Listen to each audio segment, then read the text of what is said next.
সবাইকে রাখি বন্ধনের শুভেচ্ছা ও ভালোবাসা জানিয়ে ব্লগটা শুরু করলাম। প্রত্যেকদিন সকালবেলা হলে মনে হয় যে রোদ হবে আর বিকেলের দিকে বেরোতে পারবো।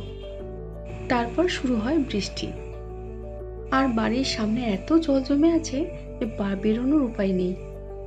আর সত্যি কথা বলতে কি, এবছর বৃষ্টিটা এত বেশি হচ্ছে, জানি না, পুজো তো এসে যাচ্ছে, শুনছি পুজোর সময় আগে বৃষ্টি হবে। তো কারোর কিছু হাত নেই না, তাই বৃষ্টিকে সঙ্গে নিয়ে বেরোতে হবে। কি আর করা যাবে, প্রকৃতির কাছে তো কিছু করা যাবে না, তাই না? না, এদিকে থাকলে হবে না, এবার ব্রেকফাস্ট রেডি করে নেব। আজকে তো ঝুলন যাত্রা, তাই ভাবছি আজকে একটু ছোলার ডাল বানাবো আর লুচি। আর দুপুরবেলা বলেই দিয়েছি সাদা মাটা রান্না হবে, একেবারে নিরামিষ। আজ ভাবছি লুচিটা ময়দা দিয়ে করবো না, আটা দিয়ে করবো। তাদের মধ্যে লবণ আর ময়দা দিয়ে দিয়েছি, আর দিয়ে দিলাম একটু চিনি আর সামান্য হিং। এরকম ভাবে লুচি করলে না আমাদের বাড়ির সবাই খুব পছন্দ করে। ভালো করে মেখে নেব। নিরামিষ দিনে না এগুলো সাদা মাটা রান্না হলে খুব ভালো লাগে। আজকে তো রান্নার তেমন ঝামেলা নেই, ব্রেকফাস্ট আর করে নিলেই এবার দুপুর রান্না চলে যাবে। বাবার না প্রত্যেক দিন বেশি লুচি হবে, খুব ভালো। তার সঙ্গে ছোলার ডাল আর আলুর দম হলে তো কোনো কথাই নেই, আর সঙ্গে মিষ্টি। আর প্রত্যেক দিন কি করা সম্ভব বলো তো? এই নিয়ে মায়ের সঙ্গে ঝামেলা হবে। লুচি ভাজা হয়ে গেছে, ওই তেলের মধ্যে ছোট ছোট করে নারকেল আমি কুচিয়ে নিয়েছিলাম, সেটা ভেজে নেব। সামান্য লবণ আর সামান্য চিনি দিয়ে ভেজে নিলাম। এবারে কয়েকটা কাজু কিশমিশ দিয়ে দিয়েছি। সমস্ত কিছুকে ভালো করে ভেজে নেব। এই ছোলা ডালটা করে দেখো, ভালো লাগবে লুচির সঙ্গে। নারকেল কাজু কিশমিশ সব ভাজা হয়ে গেছে, তুলে নিয়েছি। এবার ওই তেলের মধ্যে দিয়ে দিলাম সামান্য ঘি, আর দিয়ে দিলাম ফোড়নে একটু জিরে আর কয়েকটা দারচিনি লবঙ্গ এলাচ, একটা চেরা কাঁচা লঙ্কা, শুকনো লঙ্কা, তেজপাতা, আর দিয়ে দিলাম একটু আদা বাটা। ব্যাস, সমস্ত উপকরণকে ভালো করে ভেজে নেব। এবারে সেদ্ধ করে ডালটা আমি দিয়ে দেবো। ডালটা খুব সুন্দর সেদ্ধ হয়েছে, দেখো। এবার ডালটা আমি দিয়ে দেবো। ডাল করছি আর এদিকটা ইলেকট্রিকটা চলে গেল। এবারে দিয়ে দেবো লবণ, আর দিয়ে দেবো হলুদ গুঁড়ো। এইবার দিয়ে দেবো একটু হিং। জানি না ইলেকট্রিক আজকে আসতে খুব দেরি করবে, আজকে নাকি ইলেকট্রিকের কাজ হচ্ছে। একটু বৃষ্টি হচ্ছে তাই, নালে না খুব গরম হতো। হিংটাকে আমি আর ভাজলাম না, এর মধ্যে দিয়ে দিলাম। এবার দিয়ে দেবো একটু ধনে গুঁড়ো, আর দিয়ে দেবো একটু সামান্য চিনি। ছোলার ডালে একটু চিনি না দিলে না ভালো লাগে না খেতে। ভালো করে এর সঙ্গে মিশিয়ে নিয়েছি সমস্ত উপকরণ। সমস্ত কিছু উপকরণ দিয়ে দিয়েছি। এবার দিয়ে দেবো গরম জল। ছোলার ডাল এইভাবে একবার করে দেখো, ভালো লাগবে লুচির সঙ্গে।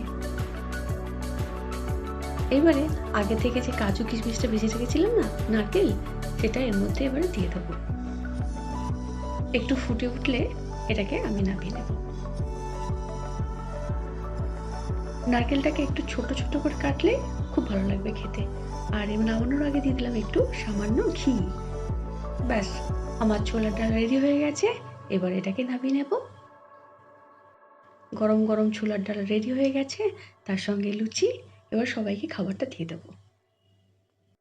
সকালবেলা ব্রেকফাস্ট হয়ে গেলেই এবারে দুপুরের দিকে চলে যাব। ব্রেকফাস্ট করেই এই সবজিগুলো ভেজে নেব, কাঁকরেল আর ঢেঁড়স। আজকে তো রাখি বন্ধন, ভেবেছিলাম দুপুরের দিকটাও লুচি করব, কিন্তু বাবা মায়েদের তো ওষুধ চলে, ওনাদের লুচি চলবে না। সেজন্য ভাত করে নিয়েছি আর আলু সেদ্ধ।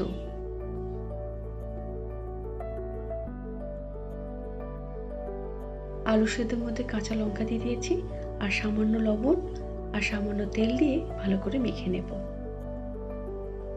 ওইদিকে আমার ভাতটা হয়ে গেছে। এবার ভাতের মধ্যে পুরো ঘিটা আমি দিয়ে দিলাম। ঘিটা এখন দিলে আর ভাতের মধ্যে এখন গরম তো, চারিদিকে মেখে যাবে আর খেতে ভালো লাগবে। মুগের ডালটাকে ভালো করে সেদ্ধ করে নিয়েছি। এবার কড়াইতে দিয়ে দিলাম একটুখানি ঘি। ঘিটা যখন গরম হয়ে যাবে দিয়ে দিয়েছি ফোড়নে একটু জিরে, একটা শুকনো লঙ্কা, একটা তেজপাতা, আর দিয়ে দেবো একটু হিং। ফোড়নটাকে সুন্দর করে ভেজে নেব।